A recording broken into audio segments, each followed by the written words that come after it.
오늘 저희들에게 주신 말씀은 베드로전서 4장 7절부터 11절 말씀입니다. 건강한 종말론 베드로전서 4장 7절부터 11절 같이 읽으시겠습니다. 시작. 만물의 마지막이 가까웠으니 그러므로 너희는 정신을 차리고 근신하여 기도하라. 무엇보다도 열심으로 서로 사랑할지니 사랑은 허다한 죄를 덮느니라. 서로 대접하기를 원망 없이 하고 각각 은사를 받은 대로 하나님의 각양 은혜를 맡은 선한 청지기 같이 서로 봉사하라.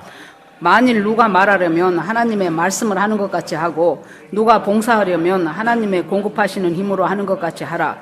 이는 범사에 예수 그리스도로 말미암아 하나님이 영광을 받으시게 하려 함이니 그에게 영광과 권능이 세세에 무궁토록 있느니라. 아멘. 기도하겠습니다. 하나님 감사합니다. 예배드리게 하시니 감사합니다. 말씀을 보고 깨닫게 하시니 감사합니다. 그 말씀대로 살아야겠다는 마음을 주시니 또 감사합니다. 하나님 끊임없이 기도함으로 그리고 하나님 내 자신을 그 말씀 앞에 꿇어앉힘으로 주님의 말씀이 우리를 이끌어가는 삶을 살게 하여 주시옵소서. 나머지의 인생이 얼마나 남아있는지 저희들은 모르지만은 정말로 손 넓이만큼 남았다고 다윗은 하나님 앞에 노래하였습니다. 하나님 아버지, 손 넓이만큼 남아있든지 어찌하든지 정말로 우리의 나를 계수하여 우리의 연약함을 알고 주님 앞에 가는 저희들이 되게 하여 주시옵소서.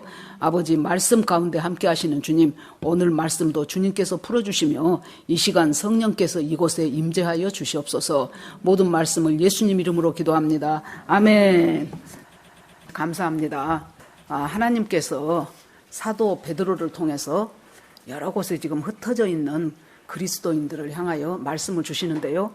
이 초대교회 이대는 참 예수 믿는다는 것이 내 생활하고도 직결이 되고 살고 죽고 하는 문제하고도 직결이 됐어요. 그 생활이 참 힘들었습니다. 왜냐하면 박해는 심해지고 또 어떤 장사를 하려면은 그 장사 상인 조합인 길드에 가입을 해야 돼요. 그런데 그 길드에 가입을 하면은 우리가 처음에 가입할 때 선서를 하는 것처럼 뭘 선서하냐면은 로마의 황제는 신이십니다. 로마의 황제 아무개는 하나님입니다. 이것을 고백을 해야 돼요. 그런데 그리스도인으로서 그 고백을 할 수가 없잖아요. 그렇기 때문에 그런 어떤 조합에 맘 놓고 가입할 수도 없었고 또 어려웠고 더군다나 이 베드로 전서가 쓰여진 시대적인 배경이 AD 62년에서 63년경이에요. 그러면 이때가 왜 중요하냐 그러면은 AD 64년에 로마 대화재 사건이 있었습니다. 우리 뭐 코바디스라든가 이런 영화들 봐서 알잖아요. 그때 비공식적이지만은 네로가 시상이 안 떠오른다고 해가지고 불을 지른 것이 잘못 질러가지고 그것이 이제 불어오는 바람을 타고 로마 전시가지의 3분의 1 정도를 태워버리는 놀라운 화재 사건이 있었습니다. 그러면 얼마나 민심이 흉흉하겠습니까? 자기 집이 누군지도 모르는 사람에 의해서 지금 방화가 돼가지고 타져버렸다 그러니까 사람들이 지금 막 분노가 생기기 시작했죠. 정치하는 사람들은 그때나 이때나 어떤 식으로든지 정치적으로 이것을 이제 해결을 하려고 하지요. 그래서 갔다가 만만한 기독교인들이 불을 질렀다. 그렇게 유언비어를 퍼뜨려 버렸어요. 그래서 그때부터 기독교인들이 굉장히 박해가 심해졌습니다. 그래서 로마에 살고 있었던 사람들이 로마에 살 수가 없었어요. 그래서 그 크리스찬들이 이제 이곳저곳으로 떠돌아 나그네 생활을 하게 되는 그 시기예요. 그 시기 조금 전에 하나님께서 베드로를 통해서 이 말씀을 주신 거예요. 이미 성령께서 앞으로 일어날 일들을 아시고 너희들이 이 베드로서는 끝까지 잘 견뎌라 그거예요. 그래서 우리가 뭔가를 열심히 계속 하다가 끝까지 가지 못할 때 그것이 처음부터 안 했던 것하고 같은 결말이 올 때가 굉장히 많죠. 뭐 슬기로운 다섯 처녀와 미련한 다섯 처녀도 처음에는 전부 등 들고 모든 거 다 갖췄어요. 똑같이. 그 많은 처녀 중에서 10사람이에요. 그 10사람이 뽑혀가지고 등 들고 뭐합니까? 신랑을 기다려요. 그런데 신랑이 더디 와. 기다리자 바로 와버렸으면 얼마나 좋겠습니까? 그런데 신랑이 더디 와. 더디 오니까 사람이 두 종류로 나눠지죠. 더디 옴에도 불구하고 반드시 신랑은 온다는 그 약속을 붙잡는 사람이 있고 올지 안 올지 모르지만 그것이 언제일지는 몰라 하면서 자요. 그런데 성경에 보면은 두 팀이 다 졸며 잘 써요. 그 중에서 지혜로운 저녀들은 앉았다가 아니고 다 좁니다. 이 세상이 우리가 어떤 미혹 속에 참 좋을 수밖에 없는 일들이 많이 있습니다. 그런데 한 팀하고 나머지 팀하고 다른 점이 뭐예요? 졸았지만은 지혜로운 신부는 졸다가도 깜빡 다시 정신을 차려요. 아, 나 이러면 안 되지. 그러면서 그 다음에 뭐예요? 기름이 얼마나 남아있는가를 점검을 해요. 그 사람들은. 아이고, 기름이 조금밖에 없네. 그러면 다시 가지고 온 여분의 기름에 다시 기름을 붓는 것입니다. 그렇게 하고 또 기다려요. 또 기다려도 신랑이 아직 안 오니까 또 깜빡 자. 그러다가 아이고 나봐라 하고는 또다시 기름을 점검하고, 이것이 우리가 이 마지막 때를 살아가는 하나님이 인정하시는 슬기로운 처녀의 자세가 아닌가 싶습니다. 모두가 다 세상 물결에 깜빡 졸 수가 있어요. 어떻게 24시간 365일을 오직 주님만을 생각하며 살아간 사람이 어떻게 쉽겠습니까? 우리도 모르는 사이에 어쩔 때는 마음이 확 세상 쪽으로 흔들릴 수도 있고, 나도 모르는 사이에 그냥 세상 가치 속에서 같이 살아버릴 때도 있고, 그러다가 아이고 나 지금 왜 이러냐 하면서 다시 정신을 차리고 아이고 나한테 기름이 떨어져 가는구나 하고 다시 성령을 구하고 기름을 구하고 말씀에 집중하고 하면서 또 부족한 기름을 또 채우는 것이지요. 자, 그래서 주님께서 이 로마의 대화재를 앞두고 이 흩어져 있는 나그네들한테 주님께서 베드로 사도를 통해서 말씀을 주셔요. 그런데 이 4장 첫 번째 제1절의 말씀은 그리스도께서 이미 육체의 고난을 받으셨으니 같은 마음으로 너희가 갑옷을 삼으라 그랬어요. 그러니까 주님은 육체로 이미 고난을 받았어요. 그러니까 그 당시에 어떤 이단들이 많았냐 그러면은 영으로 왔다, 영으로. 어떻게 하나님이 이 더러운 육신을 입고 오겠냐. 영으로 와가지고 우리가 영인 줄 알았다는 거예요. 그것이 지금 잘못된 이단들이, 별놈의 이단들이 다 있었어요. 옛날이나 지금이나. 그래서 영으로 왔기 때문에 육신으로 온 것은 아니다, 이렇게 생각을 했죠. 그런데 베드로 사도는 천만의 말씀이다. 육체로 왔고 자기들이 계속 같이 먹고 같이 마시고 같이 돌아다니고 그렇게 하고 그 육체가 십자가에 찢겨서 창 박혀서 머리 가시관 쓰고 엘리엘리 라마 사박다니 하고 돌아가셨어요. 육체가 받아야 될 고난을 육체로 다 받으신 분이 예수님이에요. 그런데 너희들은 그 마음을 우리의 갑옷으로 삼으라 그랬어요. 갑옷은 우리가 전쟁 시에 전투 때 입는 옷이 갑옷이지요. 그런데 뭘 갑옷으로, 갑옷의 재료를 뭘로 삼으라 그래요? 예수 그리스도가 고난을 받은 그 마음을 갑옷으로 삼으라는 거예요. 그 마음이 우리가 빌립보서 2장 5절에 봐보세요. 너희 안에 이 마음을 품으라. 곧 그리스도 예수의 마음이니 그는 근본 하나님의 본체시나 하나님과 동등됨을 취할 것으로 여기지 않고 종의 형체를 지녀서 사람으로 오셨어요. 그리고 죽기까지 복종하셨으니 곧 십자가에 죽으심이라. 그러니까 그리스도의 마음은 뭐예요? 첫째, 하나님임에도 불구하고 인간으로 오시는 마음이에요. 뭐 하려고요? 모든 사람의 죄를 대신 지기 위해서, 그리고 십자가의 고난을 육체로 다 당하시고 죽으신 분이 예수님인데 그것이 우리가 갑옷이 되게 하라는 거예요. 한마디로 갑옷의 재료가 뭐예요? 예수 그리스도의 마음이라는 거예요. 그러니까 우리가 봉사를 하더라도 예수 그리스도의 마음이 부어진 봉사, 설교를 하더라도 예수 그리스도의 마음이 부어진 설교, 내가 누군가에게 좀 돈을 좀 주더라도 예수 그리스도의 마음이 부어진 헌금, 봉사, 이렇게 주님의 마음이 내 갑옷이요. 갑옷은 뭐예요? 패턴이 되게 하라고 말이에요. 내 일상 라이프 스타일에 당연한 내 패턴이 돼버려. 내 습관이 되고 내 자세가 되고 내 태도가 되라는 거예요. 그러니까 우리가 언제 한번 은혜 받아요? 훌륭한 목사님 오셔갖고 말씀 전하면 진짜 말씀 좋다. 그러고 그것이 얼마나 값디까? 금방 그 뒷날 집에 가면서 잊어버린다니까요.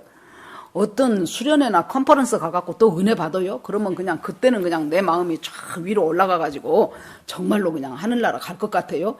그런데 한 3, 4일 지내고 나면은 내 현실 속에서 정신없이 살다 보니까 또 그것도 잊어버리는 거예요.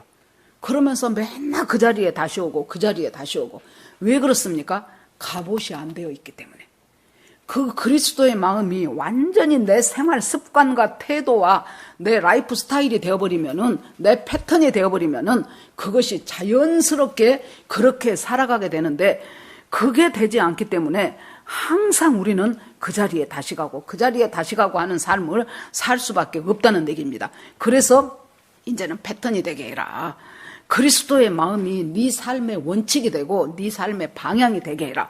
그렇게 말씀하면서 하시는 말씀이, 과거에 너희들이 예수 그리스도를 몰랐을 때 어떻게 살았냐? 이방인으로 살았지 그랬어요. 여기서 이방인은 유대인들이 다른 족속들을 다 이방인이라고 하지요. 그런데 여기서 이방인은 뭐예요? 하나님을 모르는 사람. 마태복음 6장에 보니까 예수님이 산상보훈이죠. 5, 6, 7장. 예수님이 너희는 무엇을 먹을까, 무엇을 마실까, 무엇을 입을까 걱정하지 마라. 이는 이방인들이 구하는 것이니라. 너희는 천부께서 그것이 너희에게 필요한 줄을 다 아시느니라 그랬어요. 그러면 여기서 봅시다. 이방인이 누구예요? 하나님을 아버지라고 모르는 사람. 하나님이 내 아버지라는 것을 안 믿는 사람. 하나님이 아버지라는 것을 믿는 것을 믿음이에요. 그런데 그걸 모르는 사람이 이방인이라는 거예요. 그러니까 유대인이 됐든지 아니면은 다른 나라 사람이 됐든지를 불문하고, 이방인이라는 개념이 하나님이 내 아버지, 나를 공급하시는, 나의 필요를 공급하시는 내 아버지라는 것을 모르고 사는 사람이 이방인인데, 너희들 과거에 하나님하고 상관없이 그렇게 살았지 않냐? 그렇게 살고 보니까 어떻더냐? 그렇게 사니까 뭐 합니까? 맨날 땅의 것만 구해. 내가 어떻게 돈을 더 잘 벌까? 무엇을 마실까? 무엇을 입을까? 그것은 우리의 모두 일상의 삶이에요. 단순히 먹고 마시고 나는 뭐 먹고 마실 거 걱정 안 하는데요. 그 얘기가 아니지요. 내가 살아가는 모든 일상의 삶이 무엇을 먹을까? 무엇을 마실까로 지금 대변되고 있는 거죠. 어떻게 돈을 좀 더 벌까? 어떻게 노후 자금을 더 넉넉하게 만들어 놓을까? 어떻게 해서 우리 자식들을 좀 폼나게 좀 이렇게 해야 될까? 그 전에 우리 라인에 살던 사람이 있었는데, 이제 아들한테 그 집을 주고 자기는 좀 작은 평수로 이사를 갔어요. 그래서 이제 우연히 만났어요. 그래서 지금도 잘 살고 계셔요? 그럼 아드님은 이제 엄마가 살던 집에 살게 됐죠. 그 라인에 잘 살아요? 그랬더니 아니요. 그래서 그러면요. 그랬더니 그 집 팔고 용자 많이 받고 빚 많이 내갖고 어떻게 해서든지 애들은 파락군에서 가르쳐야 된다고 기어이 그리 파락군 쪽으로 가버렸대요. 그래갖고 엄마가 그냥 그래야 된다고 하니까 내가 이럴 수도 저럴 수도 없고 뭐 어떻게 자기들이 한다는데 그러더라고요. 그래서 내가 그러지요. 자기들이 결정하겠지요. 그러면서 그렇게 사는 거예요. 왜? 이방인이니까. 나의 필요를 내 아버지 되시는 하나님이 내 일상의 필요를 채우신다는 것을 몰라, 저 사람들은. 그것이 이방인인데 너희들도 하나님 몰랐을 때 세상 가치를 따라서 그렇게 살았지 않냐 그 말이에요. 그런데 이제 하나님을 알았으니 이제 남아있는 인생은 하나님의 뜻을 구하면서 살라는 거예요. 옛날에 그렇게 살았던 거 충분하다. 몇십 년을 그렇게 살았으면은 한번 생각을 해봐라. 내 자신을 생각을 해봐라. 그렇게 사니까 좋더냐 그 말이에요. 그렇게 사니까 행복하더냐. 그 전에 제가 이제 어떤 구역에서 구역장을 할 때예요. 그 이제 한 구역을 이제 맡아갖고 이렇게 인도를 하는데 그 집사님 한 분이 막 가슴을 쳐요. 왜 그러냐 그랬더니 그분도 딱 그런 케이스였어요. 그래가지고 봉천동, 신림동 거기서 살 때는 애가 반에서 한 10등이나 뭐 그 정도를 했대요. 그랬는데 자기도 죽기 살기로 파락군에다가 갖다 놔뒀더니 어떻게 애들이 선행학습을 많이 해갖고 중간도 못 가더래요. 그래 놓으니까 그냥 애가 그냥 아주 막 어쩔 줄을 몰라가지고 결국에 매수, 삼수, 사수 해갖고도 처음에는 그래도 서울 시내에 있는 학교는 가야지. 근데 서울 시내 학교가 여러분 옛날 연고대 가는 것보다 더 어려워요. 지금 인서울 하기가. 그래 놓으니까 이제 조금 밑으로 갔는데 그것도 안 되고 더 밑으로 가도 안 되고 결국에 가갖고 이제 이 애가 이제 일본으로 어디 돈 벌러 가겠다고 그러면서 그랬다고 그러면서 이제 첫 이제 구역을 맡아갖고 이제 이렇게 하기 시작할 때 자기 그냥 그 답답하고 폭폭한 사정을 막 얘기를 하시더라고요. 우리가 예수를 믿고 교회 다닌다고 하면서도 무엇이 안 됩니까? 세상 가치에서 벗어나들 못해. 무엇을 먹을까 무엇을 마실까 해서 벗어나질 못해요. 그래서 세상 사람들이 사고하는 그 사고 그대로 갖고 살아요. 주님이 뭐라 그래요? 너 예수 모를 때 그렇게 살았지 않냐. 인제 그만하면 족하지 않더냐? 인제는 하나님의 뜻을 구해라. 제가 꼭 파랑고 가지 말란 말이 아니에요. 가고 싶은 사람 가시는데 하나님 앞에 구해보라는 거예요. 하나님, 제가 여기 가는 것을 하나님 원하십니까? 하나님 어떻게 하는 것이 좋겠습니까? 하고 하나님 앞에 구해서, 그럼에도 불구하고 내가 가야 되겠다 하면 하나님이 가라고 하실 거예요. 죄 짓는 거 아니니까. 자, 그렇게 하면서 이 마지막 때가 얼마 남아있는지 모르지만은 이 마지막 때를 하나님의 뜻에 합당한 생활을 하기 바란다. 그러면서 그 다음에 5절에 나오는 말이 상당히 심각한 말씀이 나옵니다. 왜냐하면은 나중에 예수 그리스도께서 산자와 죽은 자를 심판하러 오시는데, 산자와 죽은 자를 심판하러 오시는 그 예수께 우리가 한 모든 것을 직고하리라 그랬어요. 직고는 직접 고한다 그 말이죠. 직고하리라, 이때를 생각하라는 거예요. 그냥 여기서 되면 좋고 안 되면 말고의 인생이 아니고 우리가 하나님 앞에 그대로 내 삶의 동기를 구해야 돼요. 마태복음 22장에 보면은 어떤 왕이 자기 아들의 혼인잔치 자리를 마련을 했어요. 그래서 초청장을 전부 보냈어요. 그랬더니 나중에 이제 하루 전에 종들을 또 보내. 내일은 꼭 오셔야 된다고, 몇 시에 잔치 시작한다고 말해라. 그래서 갔다 오더니 종들이 전부 뭐라 그래요? 못 온대요. 한 사람은 소 5결이 사서 그거 시운전해야 되고, 한 사람은 장가 가서 못 오고, 한 사람은 집 사서 못 오고, 한 사람은 급한 일 있어서 못 오고, 다 못 온대요. 일체하여 사양했다 그랬어요. 그러니까 이 임금이 노해가지고 사거리로 가서 아무나 온다고만 하면 다 데리고 와라. 절름발이, 장애인, 소경, 보통 때 같으면 성전에 들어올 수 없는 사람들, 그 사람들 다 데리고 와라. 온다고만 하면 다 데리고 와라. 그래서 가득 찼어요. 가득 차놓고 나니까 임금이 가서 보니까 거기에 예복을 안 입은 사람이 있어. 그러니까 그 당시에 그 혼인 풍토가 그랬다 그러더라고요.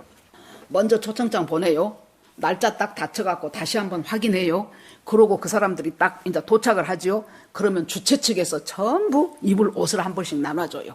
그러면 자기 입는 옷 위에다가 그 옷을 입는 거예요. 그것이 주최 측에 나를 초청해준 그 사람에 대한 예우예요. 그건 마땅히 입어야 돼요. 안 왔으면 몰라도. 그런데 보니까 어떤 사람 하나가 딱 자기 옷을 입고 앉았어요. 예복을 안 입고. 그러니까 주인이 묻지요. 형제여, 어찌하여 예복을 입지 아니하였느냐? 그 다음이 유구무원이거늘 그랬어요. 그래서 이 직고한다는 말은 직접 고한다는 얘기인데요. 그 원래의 뜻이 뭐냐면은 이유를 설명하다 그 말이에요. 네가 내 인생에 대한 이유를 주님 앞에 설명해야 되는, 직고해야 되는 날이 반드시 우리 인생 가운데 있어요. 이 세상에 살면서 없는 것 같죠? 이 세상에서도 하나님이, 예수님이 직접 딱 나와갖고 너 왜 그랬냐? 그렇게는 안 물어봐도요, 우리가 그 이유를 설명해야만 될 수밖에 없는 사건들이 중간중간 있어요. 예행 연습하는 거예요. 그리고 나서 진짜 하나님 앞에 섰을 때 내가 그 이유를 설명해야 되는 때가 있는데, 이 사람이 여러분 이 예복을 안 입고 거기 앉았을 때는 자기 나름대로 논리가 있었을 거예요. 자기 나름대로 그것이 합당하다고 생각했을 거예요. 첫째, 내가 입은 이 옷이 주최 측에서 나눠준 예복보다 훨씬 좋아. 훨씬 가치가 있어. 굳이 저거 안 입어도 돼. 나는 그동안 바른 선행으로 잘 살아왔기 때문에 저 예복 나한테 필요 없어. 여러 가지 이유를 가지고 자기는 아주 늠름하고 떳떳하게 그 자리에 앉아 있어요. 그런데 주인이 딱 와가지고 형제여, 어찌하여 예복을 입지 아니하느냐? 그러니까 할 말이 없었다는 것은 뭐예요? 우리가요, 이 세상 살아가면서는 얼마든지 내 나름대로 나를 변명할 말이 많아요. 내 나름대로 나를 포장할 말이 많아요. 그러고 우리는 항상 어떤 일이 있을 때 그 일의 결과물만 보고 그 사람 훌륭하다, 아이고 그 사람 참 착하다, 이렇게 판단을 하는데, 하나님은 뭘 보십니까? 우리의 쫙 깊은 속에 숨어있는 동기를 안다고 말이에요. 그러니까 이 사람이 나는 예복 안 입어도 돼 하고 앉아있는데, 예수님이 보시기에는 그 사람이 왜 그렇게 앉아있는가의 깊은 동기가 유리알처럼 드러나는 거예요. 그것이 하나님 앞에 서는 거예요. 똑같은 예를 들어서 내가 누군가에게 도움을 줬어요. 그런데 정말로 하나님 보시기에 순수한 동기 속에서 하나님의 마음으로 저 사람을 도왔는가? 아니면은 저 사람한테 내가 이걸 도와주면은 뭔가 나한테 조금 올 것이 있을 것으로 알고 도왔는가? 자, 여러분, 다윗이 압살롬이 반역을 일으키지요. 참 다윗의 인생도 정말로 파란만장이에요. 왕되기 전에는 나라 구한 죄밖에 없잖아요. 사울은 천천히요, 다윗은 만만이로다. 다 나라가 넘어가려고 하는데 이 사람이 와가지고 골리앗 죽여서 나라를 구했잖아요. 그런데 사울은 천천히요 소리 듣고 사울이 그때부터 다윗을 죽이려고 정사는 돌보지도 않고 얼마나 쫓아다닙니까? 그래서 10몇 년 동안을 이쪽 굴에서 저쪽 굴로, 이쪽 광야에서 저쪽 광야로 그렇게 막 쫓겨다니다가 그럼에도 불구하고 사울이 죽고 이제 다윗이 제대로 왕이 됐지요. 얼마쯤 지나고 나니까 이 압살롬이 이제 아버지를 반역을 해가지고 세상에 사울한테 쫓겨다닐 때는 명분이 나서요. 그런데 아들한테 쫓겨갖고 그 광야길을 다시 도망갈 때 얼마나 정말로 이 부하들한테도 부끄럽고 정말 낯이 안 서고 얼마나 하나님 앞에 죄송하고 지금 이제 그 도망갈 때 누가 나타난 줄 압니까? 시바. 시바가 누굽니까? 옛날 사울이 왕일 때 그 밑에 있었던 부하예요. 그런데 걔가 나타나면서 뭘 줘요? 막 음식을 갖고 와. 막 건포도 송이 뭐 그렇게 갖고 와갖고 이것이 무엇이냐 그랬더니 이것은 왕이 드시고 이것은 사람들한테 주고 이 포도주는 피곤할 때 기력을 돋게 하고 그래서 제가 가져왔습니다. 그러면 우리가 보통 생각할 때 어째요? 야, 내가 이렇게 도망가는 처지인데도 제가 나한테 참 은혜를 베푸는구나. 참 아주 별것이네. 그러면서 자기가 친하게 자기가 정말로 잘 베풀어줬던 그 요나단의 아들 무비보셋, 그 무비보셋이 안 와. 그러니까 무비보셋은 왜 안 오냐 그랬더니 거짓말을 하죠. 예, 무비보셋이요, 이제 드디어 자기 할아버지 왕 사울왕의 그 나라를 드디어 다윗을 쳐내고 그 나라를 찾게 했다고 안 옵니다 그래요. 그러니까 얼마나 그 마음이 아프겠습니까? 그랬는데 이 시바가 뭐 달라고 합니까? 왜 그렇게 친절을 베풉니까? 다윗이 그러면은 그 사울 왕에 소속돼 있는 모든 농가 밭과 재물은 다 네가 가져 그랬어요. 그것 바라고 지금 이거 갖고 온 거예요. 그러니까 사람은 뭐만 합니까? 겉으로 드러나는 행동만 보고 알아요. 그런데 하나님은 동기를 아셔요. 나중에 결국에 알고 보니까 그것이 거짓말이었죠. 거짓말이었고 또 무엇이었습니까? 결국에 가서는 이렇게 많은 것을 갖고 싶은 자기의 그 속셈을 감추고 다윗한테 나타난 것이었어요. 그래서 우리가 하나님 앞에 직고하게 되는 그 날은 반드시 오는데 그 날에는 유리알처럼 내 모든 동기와 내 모든 숨은 이유들이 명경하게 드러나는 그때가 우리 인생 가운데 반드시 있다는 거예요. 그것을 안다면 너희들이 이방인의 때로 살았던 그 옛날처럼 살아야 되겠냐 그 말이에요. 그때는 몰라서 그랬다고 치자. 이제는 너희가 하나님을 아버지라고 부르니 그렇게 살지 말아라. 왜냐하면 너희가 직고해서 너희들의 그 이유를 하나하나에 대한 이유를 설명해야 될 날이 오는데 이 사람도 아까 이 잔치집에 참석한 그 사람도 유구무원이요. 할 말이 없어. 왜? 자기 깊은 숨은 동기가 주님 앞에 다 드러나기 때문에 할 말이 없는데 우리라고 할 말이 있을 것 같습니까? 우리는 할 말이 더 없어요. 그날이 온다는 것을 제발 잊지 말라는 거예요. 오늘 설교 한번 듣고 넘어가지 마시고 순간순간마다 그날이 온다. 그날이 온다 하고 우리가 생각을 하셔야 돼요. 그러면서 주님께서 이제 7절에 말씀하시기를 만물의 마지막이 가까웠으니 그랬어요. 베드로 때도 마지막이고 지금도 마지막이에요. 그러면 맞습니다. 그때도 마지막이라 그러더니 지금도 마지막이요? 마지막은 언제입니까? 예수 그리스도 초림부터 예수 그리스도 재림까지의 전 기간이 마지막 기간이에요. 그것이 말세예요. 그런데 여러분 인류 역사 가운데 가장 위대하고 경이로운 사건은 하나님이 인간이 되어 이 세상에 오신 사건이에요. 하나님이 무엇 때문에 신이 육신을 입고 인간이 되어서 그 모진 고통 고난 다 조롱 다 받고 바로 무엇 때문입니까? 우리의 죄를 대속해서 우리가 영원히 멸망받을 수밖에 없는 이방인의 살 때는 이방인으로 살고 죽으면은 지옥 가는 그 우리를 갖다가 바로 영원한 생명인 낙원으로 천국으로 옮기기 위해서 우리 주님께서 하나님이 인간이 되어 오신 이 사건이 제일 놀라운 사건이에요. 여러분 한번 생각을 해보세요. 만약에 우리 자식이 한 2-3살 때 깜빡 잊어먹었다고 칩시다. 그랬는데 그 아이가 나중에 보니 어디 못된 놈들한테 납치가 돼가지고 지금 15, 16살 먹었는데 학교도 제대로 안 보내주고 어디에서 국어라는 앵벌이를 하고 있다고 쳐봐요. 알고 보니까 그것이 내 자식이요. 그러면 정상적인 부모라면은 모든 것을 다 걸고서라도 그 자식을 다시 찾아오겠죠. 왜 하나님이 인간이 되어서 올 수밖에 없어요? 앵벌이 되어버렸어요. 우리 모든 인간이 마귀한테 잘못 걸려가지고 전부가 다 마귀의 앵벌이로 사는 거예요, 우리가. 그러면서도 조금 초콜릿 하나 주면은 좋아갖고 마귀한테 헬렐렐레 하고 이렇게 미혹당하면서 산 우리 인간을 갖다가 하나님께서, 왜 하나님이 아버지니까, 아버지 되신 하나님이 예수 그리스도 성자를 보내서 우리로 하여금 그 앵벌이에서 벗어나서 하나님의 자녀된 자격을 회복시켜주기 위해서 예수 그리스도가 오셨단 말이에요. 자, 그런데 이보다 더 놀라운 사건이 이제 끝판에, 자, 마지막인데 베드로가 마지막이라고 할 때는 마지막의 초입이요. 그러죠? 예수님 오신 지 얼마 안 되니까. 그런데 우리가 마지막이라고 할 때는 마지막의 끝판이요, 끝판. 제가 맨날 마지막 중에 마지막이라고 그런 얘기 많이 말씀드렸죠? 끝판이에요.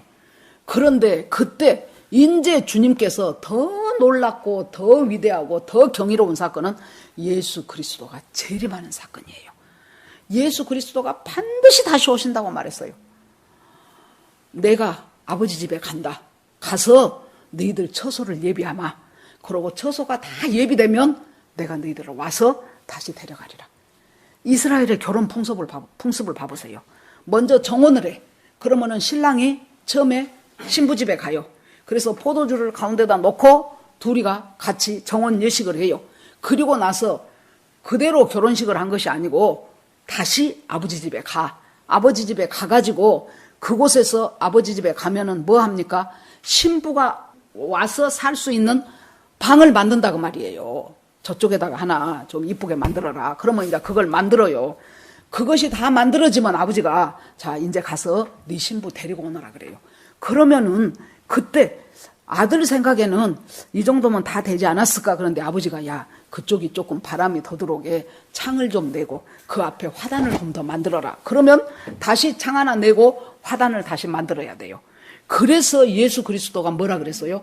내가 다시 올 때는, 그때는 때와 기한을 모르고 아들도 모르고 천사도 모르고 아버지만 아시느니라. 그 말이 그 말이에요. 그래서 아버지가 사인이 나야 이제 데리러 옵니다. 그래서 이제 정혼한 약혼녀 집으로 이제 둘러리들을 데리고 와요. 그러면 그 약혼한 그 정혼한 처녀는 올 때까지 뭐예요? 오늘이야 올라나 내일이나 올라나 하면서 이제 그 신랑 오기를 기다리지요. 그런데 그때 신랑이 가면서 정표를 하나 주고 갔어. 옛날 춘향전에 보면 뭐 주고 갑니까? 거울 주고 가잖아요. 그래서 결혼이 깨지면 파경, 거울이 깨졌다 그 소리예요. 거울을 주고 가. 그러면 그 거울을 쳐다보면서 얼굴 단장도 하면서 우리 신랑은 언제 오시려나 하면서 기다려요. 우리한테는 정표로 뭘 줬어요? 성경을 주고 갔어요. 성경은 예수님이. 그래서 이 성경을 보면서 우리 신랑이 곧 오시겠구나. 이제 멀지 않았구나. 얼마 안 남았구나 하면서 신랑 오기를 내 거울 보면서 거울 보듯이 얼굴에 뭐 흠 있는가 티 있는가 봐가면서 그것들 깨끗이 단장하면서 기다리는 거예요. 우리가 이것이 마지막 때 성도들이 해야 될 일이라 그 말이에요. 그래서 만물이 마지막이 가까웠으니 너희가 정신을 차리고 근신하여 기도하라. 그러니까 우리가 마지막이다 하는데도 저는 그 마지막이라고 엄청나게 마라나타를 부르짖는 사람들 속에 제가 요즘에 와서 깨닫게 된 것이 뭐냐면은 정말로 성령이 원하는 삶을 살지 않는 사람이 많다는 것을 알게 됐어요. 그래서 중요한 것은 예수님이 내년에 오냐, 금년에 오냐, 3년 후에 오냐, 5년 후에 오냐 이것을 따지려고 하지 마세요. 저는 어쩌면은 이것이 또 하나의 미혹일 수도 있다는 생각이 들더라고요. 자기의 삶은 성령과 상관이 없는 삶을 살아요. 내가 보기에 쓸데없는 욕심 몽땅 부리고 세상 가치대로 따라가고 그러면서도 이 정보들은 이제 입수를 했어. 그래 놓으니까 정보들은 많이 입수를 했어. 그런데 그렇다네. 666은 이렇다네. 계시록은 이렇다네. 전천년설은 이렇다네. 환란 전휴거는 이것이네. 두 증인은 무엇이네. 많이 들었어. 많이 들어갖고 알고 있어요. 그런데 뭐예요? 내 삶이 주님이 원하는 삶을 살지 않아요. 주님이 오늘이냐 내일이냐 세라는 것이 아니고 내가 원하는 삶을 살아라. 첫째가 뭐예요? 기도해라. 기도해라. 왜 기도해야 되냐? 자, 정신을 차리고 근신하여 기도하라. 이것이 순서적으로 이렇게 보면은 정신 차리는 것이 1, 근신하는 것이 2, 기도하는 것이 3. 이것이 아니에요. 기도를 해야 정신을 차려. 기도를 해야 근신한다 그 말이에요. 정신 차리는 것은 우리가 마취를 당하다 그 뜻이에요. 뭐예요? 우리가 병원에서 큰 수술을 받을 때 전신 마취하지요. 그러면은 저는 안 해봐서 모르지만은 자 하나 둘 셋 세세요 그런다고 하더라고요. 그러면 하나 둘 셋 세다가 자기는 이제 깜빡해버린 거예요. 그리고 나중에 수술 다 끝나고 나서 옆에 회복실에 가 있는 거예요. 그것이 지금 정신을 차리지 못하는 거예요. 뭐예요? 그 잠에 취해버리는 거예요. 그 수면 상태에 취해버리는 거예요.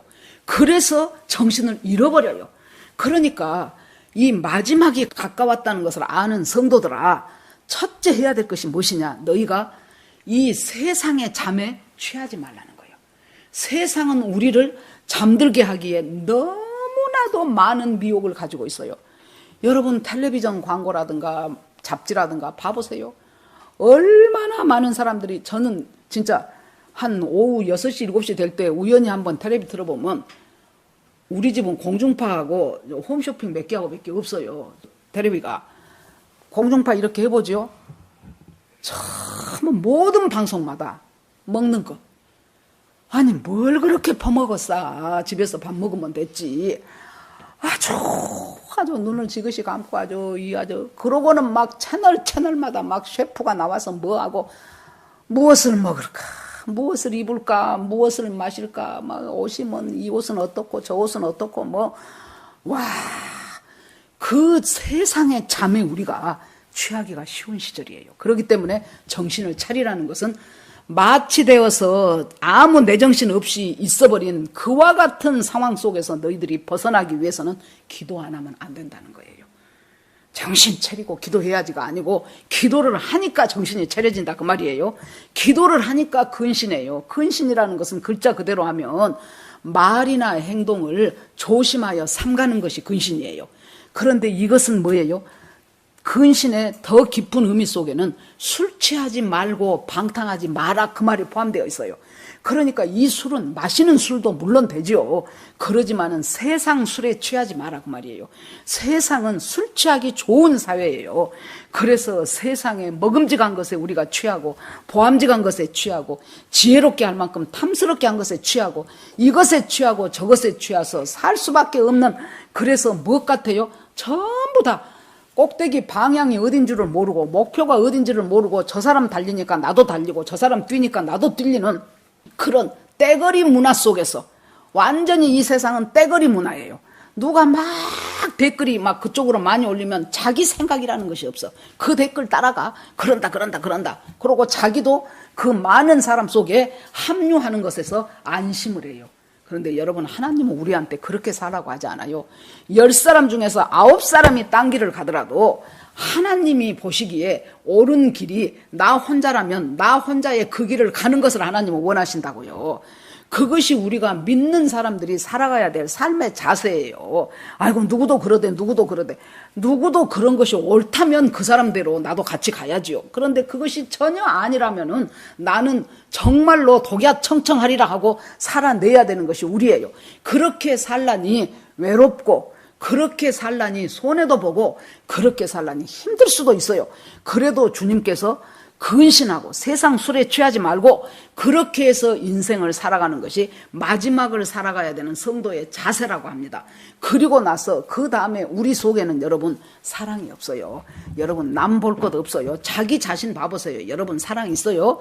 여러분한테 무조건적으로 가는 사랑은 자식밖에는 없어요. 자식과 손자 손녀밖에는 없어요. 그렇지 않습니다. 우리 속에는 흘러내려오는 사랑이 없어요. 사랑의 속성은 우리의 속성이 아니고 사랑은 하나님의 속성이에요. 예수 그리스도의 속성이에요. 그래서 하나님께 기도하면서 주님의 사랑을 우리가 구하는 거예요. 그래서 하나님 저 사람을 사랑할 수 있는 마음을 주십시오. 하나님의 사랑이 부어져서 저 사람도 사랑하게 하옵소서. 사랑은 허다한 죄를 덮느니라. 너희가 열심으로 서로 사랑할지니 그랬어요. 자, 열심이라는 것은 운동선수들 근육을 봐보세요. 보통 운동 안 하고 산 사람들은 다 이렇게 탄력들이 없어져 가요, 근육이. 그런데 꾸준히 운동을 한 사람들은 탄력이 아주 탄탄합니다. 그래서 탄력으로 운동선수들이 잘 된 긴장된 근육을 열심히라 그래요. 긴장된 근육이요. 그러니까 우리가 사랑을 하는데도 내 마음 가는 대로 놔버리면은 사랑 안 해. 그런데 하나님 앞에서 탄탄한 근육에 긴장된 근육처럼 주님이 저 사람한테 어떤 사랑을 베풀기를 원하시는가를 주님 앞에 구하라는 거예요. 그리고 그 사랑을 주시라고 기도하라는 거예요. 그렇게 될 때 주님께서 사랑은 허다한 죄를 덮느니라 그랬어요. 자, 노아가 보세요. 노아 방주 끝나고 나서 포도나무 길러서 포도주를 마시죠. 그런데 그것이 어쩌다 실수로 한 번 마신 것이 아니에요. 그 이렇게 동사를 살펴보면은 지속적인 행동이에요. 그러니까 심심하면 포도주 먹고 취하고 했다 그 말이에요. 그러니까 여러분, 노아같이 당대의 의인이고 노아같이 하나님 앞에 은혜를 받은 자도 인간은 언제든지 섰다 하는 자는 넘어질까 조심하라. 이 세상에 믿을 인간은 저는 아무도 없다고 봅니다. 그때 미국의 유명한 어떤 아주 유명한 목사님이고 텔레비전 설교도 많이 하시고 하여튼 존경받던 사람인데 나중에 보니까 성적인 어떤 그 성범죄를 일으켜가지고 완전히 이제 아주 땅에 떨어져 버렸지요. 그래가지고 완전히 추락을 해버린 거예요. 나중에 그 사람 철저히 회개하고 1년인가 2년 지난 뒤에 기자가 물어봤어요. 목사님 같으신 분이 그렇게 넘어지게 될 수밖에 없었던 이유가 뭡니까? 그랬더니 그 목사님 대답이 뭔 줄 압니까? 나는 절대 그런 죄에 빠지지 않을 사람이라고 생각했다는 거예요. 자기가 자기를 볼 때 나는 절대로 그런 죄에 빠질 사람이 아니야. 저 답답한 인간들이 나 그러지 했는데 그 죄에 자기가 걸려든 거예요. 이렇게 우리 인간은 연약한 존재입니다. 우리 어저께인가 우리 마지막 시편 39편에 보니까 자기가 내 남아있는 연한을 알게 해서 내 연약함을 알게 해주라고 그것이 기도더라고. 하나님, 내가요 앞으로 내 연한이 얼마나 남았어요? 내 살 수 있는 연한을 하나님 내가 계수해서 내가 참 연약한 존재로구나. 여러분, 그걸 계수했다고 해서 내가 살 수 있는 연한에서 하루를 늘릴 수가 있겠습니까? 하루를 땡길 수가 있겠습니까? 주님이 정해진 시간에 우리는 가는 거예요.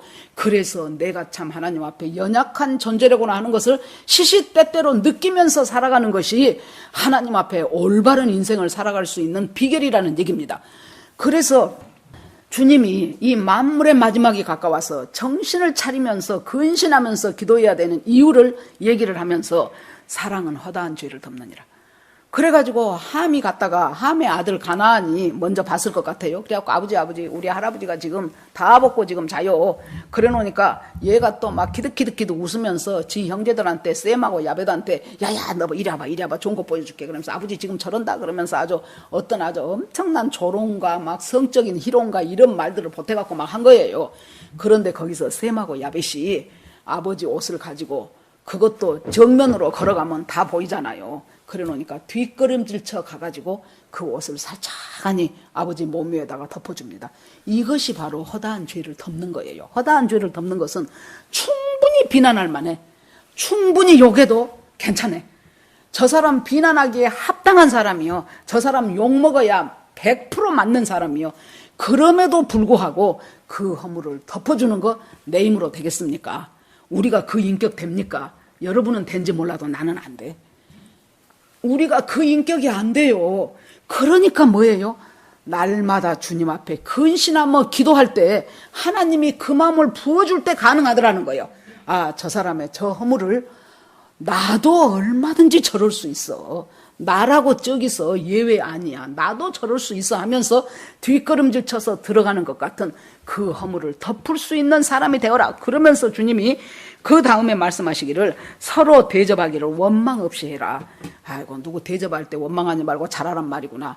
여러분 이 당시에 아까 초두에도 말씀드렸지만은 로마 대화재 이후에 수많은 사람들이 로마에 살고 있었던 그리스도인들이 로마를 떠나 핍박이 너무 심하고 못 살겠으니까 그러면 떠나서 어디로 갑니까?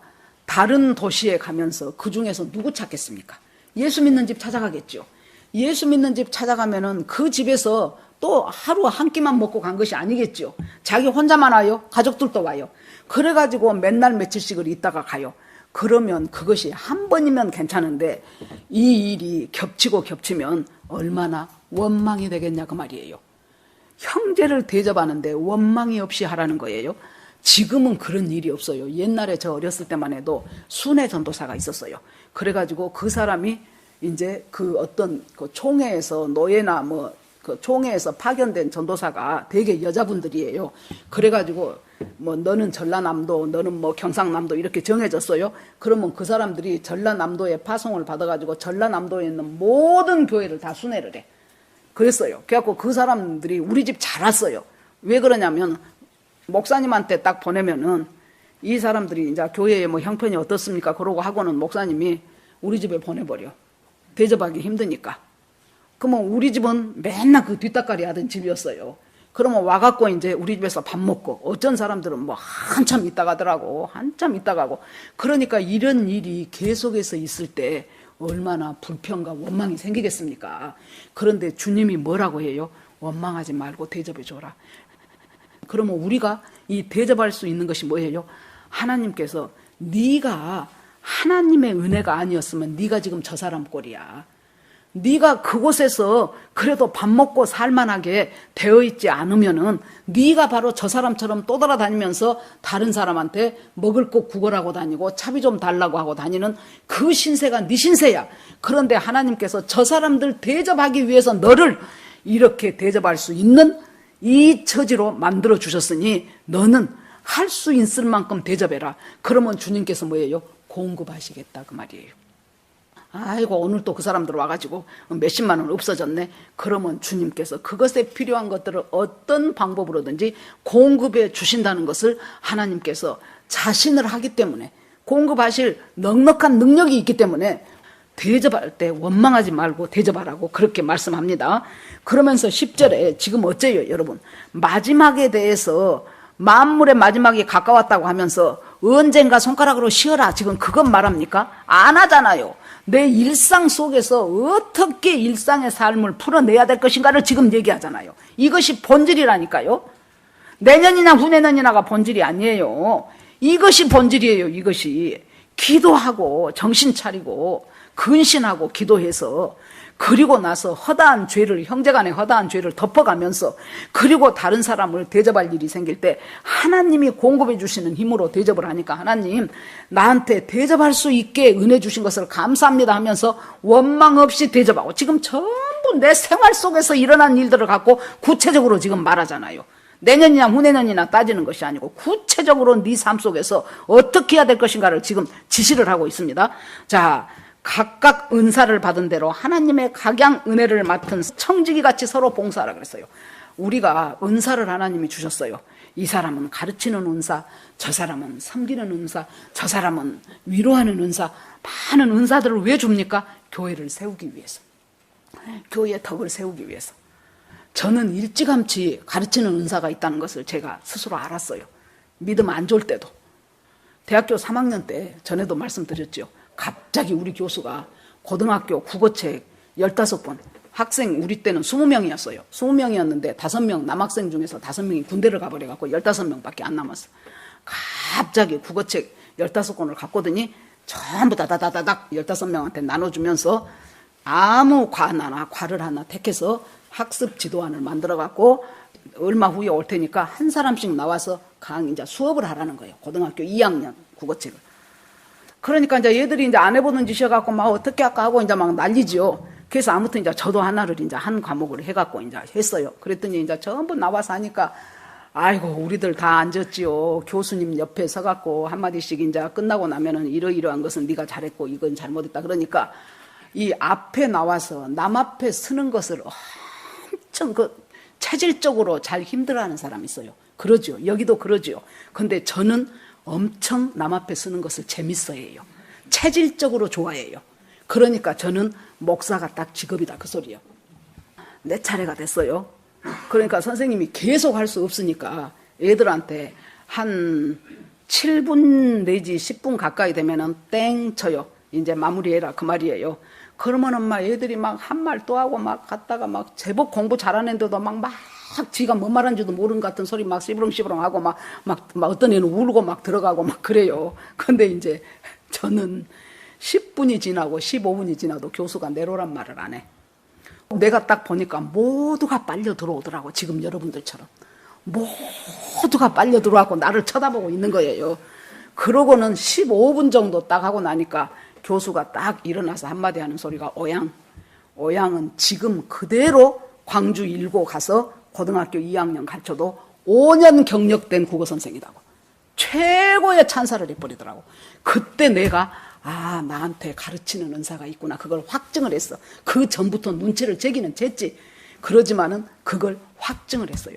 그러니까 그 확증을 하고 나니까 평생을 이렇게 살잖아요. 평생을. 하나님이 주신 은사는 교회를 위해서, 믿음의 성도를 위해서, 가르치는 자는 가르치는 일에 하나님이 주시는 그 은사와 능력대로 열심히 그렇게 살아가라는 거예요. 왜? 남을 섬기고 그 사람을 믿음으로 세우기 위해서. 그러면서 여기서 선한 청지기 같이 서로 봉사하라 그랬어요. 서로 봉사해, 서로. 그런데 선한 청지기는 내가 소유권이 없지요. 청지기는 뭡니까? 내가 맡아서 관리만 하는 사람이에요. 그럼 어떤 사람이 선한 청지기일까요? 주인 하란 대로 하는 사람? 뭐 그럴 수가 있죠. 너 가거라 그러면 가고, 너 일해라 하면 일하고. 그런데 선한 청지기는 한 걸음 더 나간다면은 주님의 마음을 아는 자요. 저 주인이 이 사람 돕고 싶어 하는구나. 저 주인이 저 사람 지금 위로하라고 하는구나. 이 주인의 마음을 잘 헤아리는 자가 저는 선한 청지기라고 봅니다. 그 다음에 또 뭐예요? 이렇게 주인의 마음을 잘 헤아리려면 어떻게 해야 되겠어요? 주인하고 친해져야 돼.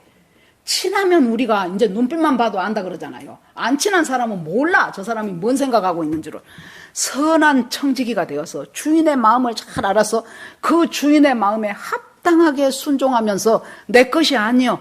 내 것이 아닌 그것을 갖다가 나는 관리자예요. 그런데 주인이 내 뜻에 합당하면 네 마음대로 관리해라고 하는 거예요. 여러분 생각을 해보십시오. 어떤 사람들한테 다 돈을 1,000,000원씩 줬다고 해봐. 그랬더니 아버지가 아들 셋한테 1,000,000원을 줬는데 한 아들은 갔다가 홀가당 술 먹고 친구들하고 놀러 다니고 싹 써버렸어. 한 아들은 갔다가 나는 아버지가 언제 다시 내놓으러 갈지 모르니까 하고 통장에 꽉 넣어놨어. 한 아들은 그것 갖다가 우선 내가 보니까 내 주변에 어떤 아무개가 지금 어려움을 당하고 있는데 거기다가 200만 원 썼어. 그 다음에 남아있는 것 갖고는 우리 아버지 어머니 생신이 곧 돌아오니까 내가 생일 선물을 또 얼마를 샀어. 그 다음에 얼마는 또 저축을 해놨어. 그 다음에 얼마는 내가 이것은 앞으로 내 인생을 위해서 뭔가 투자를 해야 되겠다. 그렇게 하고는 자기가 다시 공부를 하기 시작했어. 그래서 이제 다 불러갖고 1,000,000원 어디다 썼냐 그랬더니 한나는 아버지 죄송해요. 그냥 친구들이 느닷없는 돈 생겼다고 한턱 내라게 갖고 그냥 그리저리 하나 보니까 그 많은 것 같은데 쓰다 보니 그거 얼마 없네요. 이래버린 아들. 또 한나는 아버지 혹시 아버지가 뭔 일 있어서 내놓으러 갈까봐 내 그대로 통장에 넣어놨어요. 그러고 또 갖고 온 아들. 너는 어쨌냐 그랬더니 저는 이렇게 썼습니다 할 때 여러분 어떤 자식한테 더 큰 돈을 맡기겠습니까? 아버지의 마음을 알아서 선한 청지기 같이 제대로 잘 쓴 자식한테 맡기지 않겠습니까? 하나님께서 우리한테 주신 것들 나는 은사가 없어. 은사 없는 사람은 이 세상에 한 명도 없어요. 하나님이 인간 종자로 태어나게 하신 사람은 반드시 다 은사가 있어요. 어떤 은사든지 자기가 그 은사를 무시하고 살 따름이에요. 반드시 은사가 있습니다. 그 은사를 찾아내서 그걸 개발해서 있는 힘을 다해서 그 은사를 계속 남겨요. 달란트 보세요. 5달란트, 2달란트, 1달란트. 그것이 지금 예수님이 마태복음 24장 마지막 때에 어떤 일이 일어날 것인가를 쭉 말해놓고 나서 25장 딱 이것이 원래는 연결되어 있는 말이에요. 연결되어 있는 말. 우리가 장수를 붙여서 그러지. 딱 와가지고 주님이 뭐라고 해요? 5달란트, 2달란트, 1달란트 다 주면서 힘써 남겨 장사해라 그랬죠. 우리한테 주님이 우리한테 주신 달란트, 우리한테 주신 은사 힘써 남겨야 돼요. 힘써 남겨야 돼요. 무엇으로? 예수의 이름을 걸고. 본점이 예수님이요. 본점에서 당신이 장사만 열심히 하면은 있는 힘을 다해서 내가 2호점, 3호점, 4호점까지 낼 수 있도록 내가 충분히 밀어줄게 하니까 그 본사를 믿고 내가 있는 힘을 다해서 장사해서 나중에 결산할 때 내가 5달란트 받았는데 10달란트로 남겼습니다 하잖아요. 이것이 우리가 마지막 때를 살아가야 되는 사람들이 해야 될 책임 중에 하나다 그 말이에요. 그렇게 해서 선한 청지기 같이 주인의 마음을 알아갖고 잘 봉사하라는 거예요.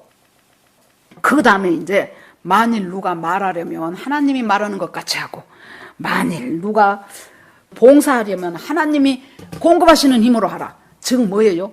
우리가 이 모든 일을 해 나가는 데 있어서 나도 모르는 사이에 여러분 우리가 뭔가를 하지요. 다른 사람 안 하는 일을 뭔가를 해. 그러면 내 스스로 만족하면서 내가 능력이 있어서, 내가 뭔가를 잘했어, 내가 뭔가를 수고해서 했다라는 생각이 우리는 들게 돼 있어요. 그러는데 주님이 뭐라 그래요? 네 속에 계신 성령께서 하도록 그 자리를 양도하라는 거예요. 하나님 은혜지요 라고 하면서 주님이 하게 하셨지요 하는데 실은 내가 다 한단 말이에요. 그것은 주님이 놓으라는 거예요. 그러면 뭐예요? 하나님 이 일을 지금 수행해 가는 데 있어서요, 제가 지금 이 일에 돈을 지금 500을 쓰려고 합니다. 그런데 하나님 어떻게 하면 좋겠습니까? 그러면 하나님께서 액수도 가르쳐 주시고 어떤 식으로 봉사하는 것도 하나님이 가르쳐 주시겠지요. 그러면은 뭐예요? 아, 이것은 내 속에 있는 성령께서 이 일을 하시는구나. 이렇게 됐을 때 내가 안 나와. 내 자랑이 안 나와요. 이렇게 됐을 때 성령이 하시는 것처럼 하라는 거예요. 무엇을 봉사하려거든 성령님이 하시는 대로 봉사를 따라가라는 거예요. 그 다음에 무슨 말을 하든지 우리가 하고 이렇게 일상적인 주고받는 말뿐만이 아니라 어떤 말을 하더라도 그 말이 이렇게 말씀을 전하는 설교도 마찬가지고 성경 공부도 마찬가지고 무엇을 하든지 간에 성령께서 주인이 되어서 그것을 가르치도록 하라 그 말이에요. 그것이 하나님 앞에 영광을 돌리게 된다라고 말합니다. 여러분 우리가 하나님께 영광 돌리는 것, 웨스트민스터나 하이델베르그 요리문답에도 보면은 제1조건, 인간이 살아가는 첫째 목적은 무엇입니까? 그러면 답이 나와. 뭐라고 나온지 압니까? 하나님께 영광을 돌리기 위함입니다. 답은 우리가 맞게 쓸 수 있어요. 그런데 막연해 하나님께 영광 돌린다는 것이. 그러면 도대체 하나님께 영광 돌린다는 것이 무엇일까? 여러분 생각을 하면은요, 어떤 성령, 똑같은 성령이 임해도 오순절 지나고 베드로는 성령이 임해서 설교를 하니까 3,000명, 5,000명이 구원받아 버렸죠. 그런데 그로부터 몇 장 넘어가서 사도행전 7장 봐보세요. 스데반은 성령이 임해서 설교를 하니까 전부 돌 들어가고 던져가고 돌에 맞아 죽었어요. 영광은 우리도 모르는 사이에 잘 되고 싶어. 내가 좀 폼나고 싶어. 그것이 결국 하나님께 영광이라고 생각해요. 그런데 그것도 영광일 수 있어요. 그런데 영광에 제가 1부에서는 그 어떤 목사님 예를 들었는데 2부는 안 하겠습니다. 영광이라는 것은 뭐냐 그러면은 어떤 삶을 살든지 간에 내가 쓰라리고 고통스러운 인생을 살지라도 아니면은 잘 나가는 인생을 살지라도 어떤 인생을 살든지 간에 그 속에서 예수를 잃어버리지 않는 거예요. 그 속에서 하나님께서 하신다는 그것을 굳게 붙잡고 내가 나한테 주어진 쓰라린 인생을 살아가요. 제가 예 많이 들죠. 김병년 목사님. 그 목사님 세상에 애가 셋이잖아요. 셋째 IVF 원래 간사였잖아요. 그랬는데 이제 교회 개척을 했어요. 교회 개척하고 3개월. 셋째 아이 낳고 3일 만에 자기 아내가 어느 날 갑자기 뇌경색으로 쓰러져 갖고 움직이지를 못해. 대소변 다 받아내. 거기다가 잘못해 갖고 IVF에서 전국 수련회를 한다고 청년들이 5,000명이 모이는데 목사님이 주강사로 와주십시오 그랬어. 그러니까 자기가 아니 유명한 사람, 훌륭한 사람 불러야지 무슨 나 같은 사람은 부르냐 그랬더니 아니 그래도 당신이 와주십시오. 그래서 그것을 놓고 계속 이제 준비 기도를 하면서 새벽에 가서 기도를 하려면서 그 아내를 새벽 기도도 꼭 데리고 다니더라고요. 그 딱 아주 침대가 있어요. 그거 참 몰고 가기도 힘들 텐데 그렇게 갖고 가지고 가고 날이 추니까 전열기를 무릎에다가 해놨는데 그것을 모르고 안 꺼버려 갖고 큰 화상을 입어 갖고 다리를 잘랐어요.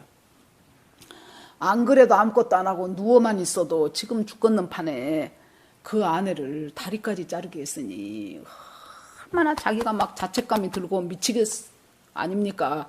그 마누라를 그 다리 자르는 수술을 시켜놓고 거기에 이제 그 수련회에 이제 주강사로 참석을 한 거예요. 그런데 그 전에 이제 장모님이 권사님이어갖고 믿음을 좋으셔요. 그러니까 맨날 자네가 금식을 안 해서 내 딸이 안 일어나네. 참말로 권사님들 정말로 나 아주 미치겠어. 여기 권사님들 좀 정신 좀 차리고 근신하여 기도하십시오. 아유, 이 답답한 권사님들이 얼마나 많은지 몰라. 여기나 저기나 할 것 없이 이것이 도대체 믿음이 있는 것인지 없는 것인지 정말로 사람들은 뭘 보고 투표를 해줬는지 아주 내가 성질나요. 여기 계신 분들은 아니니까 또 오해는 마시고요. 아무튼 이제 그런 속에서 그 권사님이 자네는 내 딸 안 일으킬라는가 며칠 금식하소. 그러면 이제 또 장모님이 그러니 이제 가서 이제 금식에 젊은 사람이 하루 이틀도 아니고 금식하기 쉽습니까?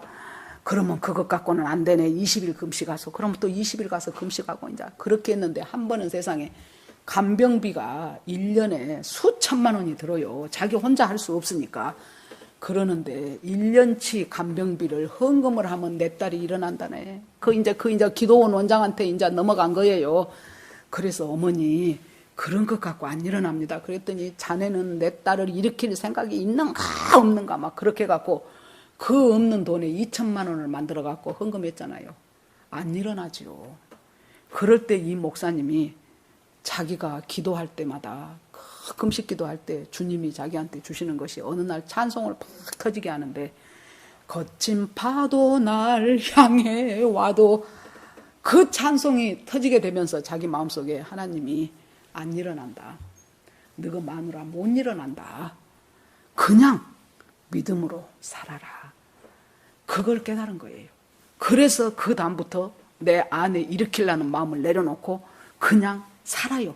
자식들하고 일상을 살아요. 여러분 영광이 뭡니까?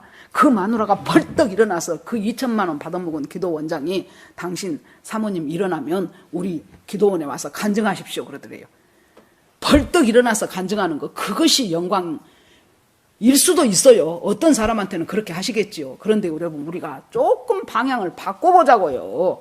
안 일어나도 인생 반전과 역전이 안 일어나도 하나님이 내 일상 속에서 내 삶 속에서 함께 하시는 그 하나님을 붙잡고 믿음으로 나가는 그것이 영광이라니까요. 영광. 여기에 보세요. 예수 그리스도가 영광이 되게 하라. 영광과 권세가 세세 무궁처럼 영원히 있을지어다. 아멘 할렐루야. 우리가 조금 시각을 바꾸자고요. 예수 믿으면 왜 우리가 무엇이든지 잘 돼야 됩니까? 제가 이런 말 하기는 좀 미안해요. 왜냐하면 저는 비교적 평탄한 인생을 살았기 때문에. 아닐 수도 있다 그 말이에요. 아닐 수도 있단 말이에요. 김병년 목사님처럼 그렇게 험악한 인생이 될 수도 있어요. 그보다 더 힘든 인생을 사신 분도 있어요. 그럼에도 불구하고 험악한 아픔과 고통 속에서 뭘 바라는 거예요? 예수님이 내 삶과 내 인격과 내 가정에 함께 하신다는 것을 한시도 잊지 않고 그 주님 따라서 묵묵히 걸어가는 것, 그거 이미 하늘나라에서 영광 할렐루야가 됐단 말입니다. 자, 마지막 때를 살고 있는 마지막을 살고 있는 제자들 교회 성도 여러분, 우리가 해야 될 것은 먼저 기도를 하는데 왜 기도해야 돼요? 정신 차리고 근신하기 위해서. 왜 기도해야 됩니까? 나는 사랑이 없어요. 저 솔직히 그래요. 제가 사랑 없단 말을 주님 앞에 참 많이 고백해요. 누가 말도 안 되는 소리 하면은 적어도 한 몇 시간은 아따 참말로 웃기는 여자여 그러면서 참말로 그동안 도대체 믿음이란 것이 어디서 무엇을 배웠던 거야? 막 이제 내 속으로 그런다니까요. 본인한테는 말 안 하는데 사랑이 없어.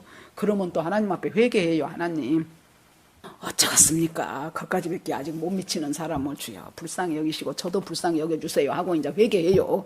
우리 속에 사랑이 없어요. 그래서 사랑을 구하라는 거예요. 하나님 앞에 구하면 주시겠다는 거예요. 주님께서. 왜? 우리가 아버지요. 이방인으로 살았던 사람들은 뭐예요? 아버지가 아니요. 그러니까 맨날 지 문제를 지가 해결해야 돼. 그러니까 바쁘고 힘들고 고생스럽고 어렵고 정말로 그러다 보니까 한 몇십 년 훌렁 지나가 버리고 내 인생이 이게 뭐여 그래요. 그런데 하나님이 내 아버지인 사람은 무엇이든지 하나님 앞에 의논하는 거예요. 무엇이든지 하나님 앞에 하나님이 주시는, 설령 내가 지금 내 뜻대로 되지 않고 내가 참 더 어려워지고 내가 망한다고 할지라도 그 속에 주님이 함께 계셔요. 아내가 벌떡 일어나지 않았다 치더라도 그 속에서 주님이 함께 있고 자식들은 무럭무럭 자라나고, 그리고 지금까지 단 한 번도 세상에 간병비가 없어서 못 해본 적이 없다는 거예요. 많은 사람들이 후원을 하기 시작했어. 그랬더니 어떤 사람이 5,000원을 매월 후원하는 사람이 있어요. 그랬더니 그 5,000원 후원하는 사람이 누군가 했더니 자기 아내 대학교 동창이요. 근데 앞서 어찌저찌 잘못돼가지고 굉장히 생활이 어려워졌어요. 그래봬도 그 목사님 사모님 나 이대 나온 여자예요. 그랬는데 너무너무 가난해진 거예요. 그랬더니 목사님 참 부끄러워요.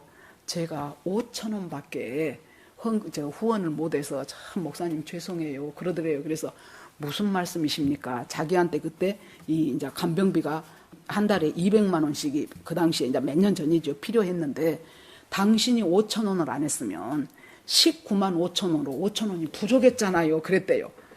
그래서 내가 참 이 인생의 고난과 쇠파를 어려운 풍파를 겪어가는 사람은 이렇게 그릇이 넉넉하더라고. 보통 사람 같으면 아무리 그런다고 10,000원도 못하고 5,000원밖에 못했냐 그랬을 수도 있어요. 그런데 당신이 5,000원을 안 했으면 매월 들어가야 되는 200만 원에서 당신이 5,000원을 했기 때문에 200만 원이 채워졌습니다. 여러분 5,000원을 한 그 사람 지금 뭐하고 있는 거야? 얼마나 생활이 어려우면 자기 대학 동창이 그렇게 됐다는데 5,000원 하고 싶겠습니까? 5만 원이라도 하고 싶지. 그 사람의 삶을 통해서 주님은 지금 영광을 받으시는 거예요. 그 어려움 속에서도 주님이 내 가정에 함께 하신다는 것을 아는 그 목사님의 삶을 통해서도 하나님이 영광 받으시는 거예요. 여러분 어려움과 고통 속에서 지금 왜 이렇게 내 인생은 안 풀리는 거야 하고 사시는 분들이 있다면 여러분 그럼에도 하나님 붙잡으려고 하는 그 믿음으로 하나님은 지금 충분히 영광 받고 계시다는 것을 잊지 마시기 바랍니다. 정말로 우리가 이 모든 것들이 다 끝나고 웃는 날이 있을 것입니다. 하나님께서 그때 네 눈에 눈물을 다 닦아준다 그랬어요. 그리고 주님께서 참 너 믿음 지키느라고 수고했다, 애썼다, 사랑한다 딸아, 사랑한다 아들아, 그 말씀을 우리 주님께서 직접 맞대고 보는 날이 있어요. 지금은 희미해 구리거울을 보는 것처럼 잘 안 보여요. 그런데 그때는 얼굴과 얼굴을 맞대고 보는 그날, 주님을 만날 그날을 소망하십시오. 직고하십시오. 모든 나쁜 동기만 하나님이 이유를 설명하게 한 것이 아니고 저는 선한 동기, 내가 했는데 잊어먹었어, 그냥 별것도 아니게 했어, 그랬는데도 주님이 그걸 다 꺼내셔가지고 너 그때 이렇게 하지 않았냐, 그때 나 참 고마웠다 그러실 것 같아. 너 그때 어려운 속에서도 이렇게 했지. 우리한테 각자에게 주님께서 그렇게 하시면서 네가 그럴 때 내가 얼마나 기뻤는지 아냐? 주님이 그 말인들 왜 안 하시겠냐고요. 여러분 주님 안에서 이 마지막 때의 마지막을 살아가는 여러분, 내 일상 속에서 주님 오시기를 준비하십시오. 내 일상적인 삶과 일상적인 나와 교제하는 사람들 가운데서 하나님이 오셔서 하나님이 나한테 뭐 하기를 원하시는 것을 날마다 준비하면서 아이고 기름 떨어졌네 하고 또 다시 기름 붓고 주님 제 능력 이것밖에 안 돼서 이것밖에 못 남겼어요 하면서도 남기고, 그리고 양의 자리에 설 것인가 염소의 자리에 설 것인가, 항상 양의 자리에 서요. 내가 언제 그랬어요? 그랬더니 주님이 뭐라고 말합니까? 내가 감옥에 갇혔을 때 네가 찾아봤고, 내가 굶주렸을 때 아까 나그네 대접할 때 원망 없이 하라 그랬지요. 내가 나그네로 굶주릴 때 네가 나를 영접해 줬다라고 말했어요. 언제요? 그랬더니 지극히 작은 소자 하나에게 한 것이 곧 나에게 한 것이니라. 여러분 이제 우리가 소자들을 찾아보자고요. 오늘 또 나에게 찾아오는 소자는 분명히 있을 것입니다. 어떤 사람은 돈을 좀 줘야 되는 소자가 있고, 어떤 사람은 등 툭툭 두드리면서 위로의 말을 해줘야 되는 소자가 있고, 끌어안아줘야 되는 소자가 있고, 같이 가줘야 되는 소자가 있고, 그 소자에게 한 것이 아버지께 한 것이고, 그것이 하나님 앞에 영광을 돌리면서 살아가는 마지막 시대를 살아가는 성도들이 할 일이라는 것을 여러분들과 내가 잊지 말고 이렇게 살아낼 수 있는 사람이 되기를 주의 이름으로 축원합니다. 아멘. 자, 주여 한번 부르고 같이 기도하겠습니다. 저 하나님 은혜를 감사드립니다. 오늘 또 하나님께서 선하신 하나님의 능력으로 우리와 함께 하시고 말씀 주신 것을 하나님 감사드립니다. 하나님 마지막 때라고 자꾸 얘기하면서 그 마지막 때를 살고 있는 내 마음의 자세가 어떤가를 다시 살펴보게 하여 주시옵소서. 날짜를 따지는 것이 중요한 것이 아니고 내가 어떻게 살아가면서 주님의 마음으로 살고 있는가를 주님은 더 중요하게 생각하십니다. 하나님 아버지, 정말로 근신하여 정신을 차리며 기도하며 허다한 죄를 덮는 아버지여 그런 사랑의 삶을 살 수 있게 하시고, 무엇을 하려든지 주님이 공급하시는 힘으로 할 수 있게 하시고, 형제를 대접하되 원망 없이 하며 날마다 하나님 지나간 때, 이방인으로 살았던 때를 다시 기웃거리지 말게 하시고, 그때는 그때로의 삶으로 충분합니다.